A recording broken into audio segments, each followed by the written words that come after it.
One misguided bad experience can paralyze your next big move. Moving forward with the Dekker team. Moving forward together with the Dekker team. It's kind of neat that we've been able to come alongside you for over 36 years, I guess. Whoa. Yeah.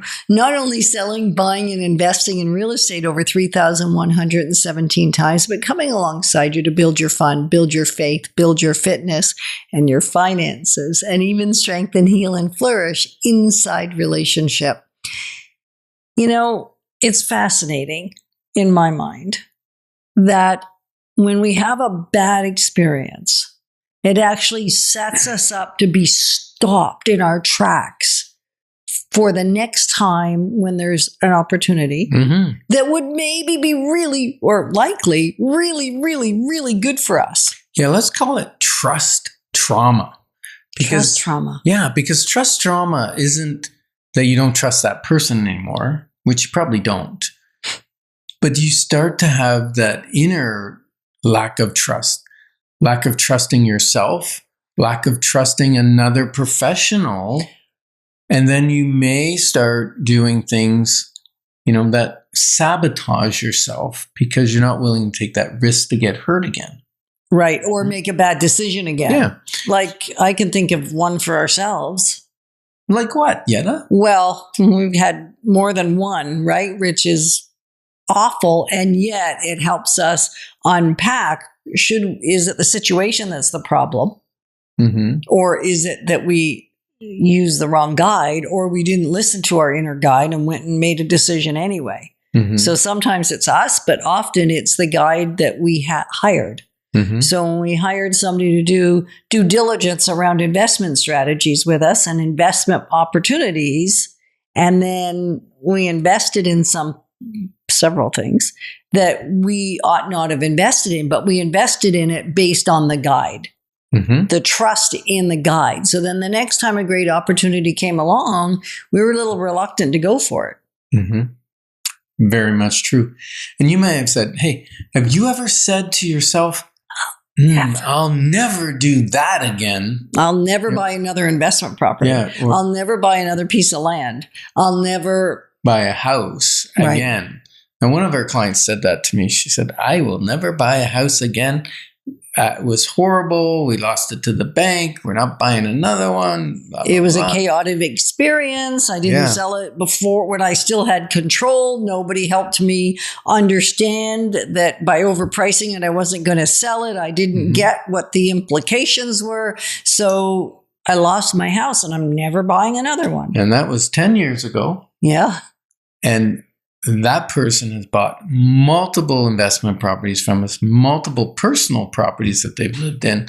I think 6 personal properties that they now on their 6th house in 10 years, but also multiple residential properties. And real estate is the best thing that's ever happened to her and her husband. And he wasn't tainted on real estate, but she was. And she wanted to prove us wrong. She did. And yet she trusted. So this is interesting because she had enough confidence in the guide, us, but it still took her quite a long time to come around. And because of a previous chaotic experience. Yeah, you can have a trust emotion, a residual that sticks with you and will affect. And it could even be, it wasn't even your experience. Right. Could have been a friend's experience, could have been your parents' experience with real estate. And suddenly you have this distrust. And that can cost you big when opportunities show up. There's a stat. Harris Poll did, right? That 1 in 3? Yes. 1 in 3 people, when they've had a bad experience with a real estate professional, what's it going to do for them? Or a future big decision, whether it's real estate or whatever. Yeah. Even though the opportunity is right, they will not go after that opportunity. Right.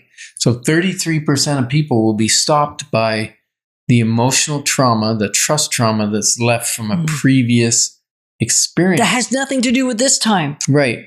And I think one of the things is where we fail is we think that failure means we're a failure.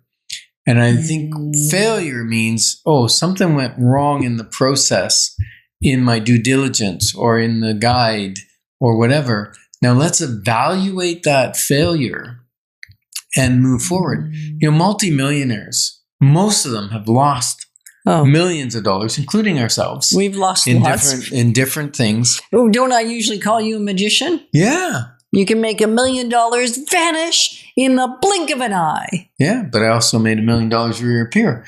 So the thing is, you can... Where am I going, Yetta? Save me here. Save me. Will save you. You can actually rebuild your trust factor by unpacking and understanding what it is went wrong.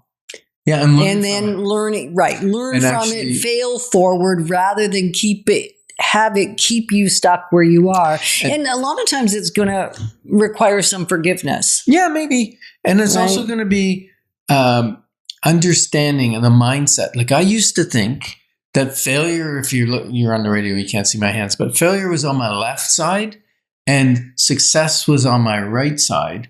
And if I went towards the left, I went to failure and I made the wrong decision. But really what's happening is the path to success goes through the town of failure. Again and again. Again and again. It's like Groundhog Day. But you keep going through your failure as you move towards your ultimate success. As long as you evaluate the failed experiences, the failed guided decision, the whatever it was that you did that didn't work, if you evaluate it, learn from it, and then apply what you learned, now it works. Yeah. So if you've had an experience like that, you might even want to jump on a call and get a clarity call with this.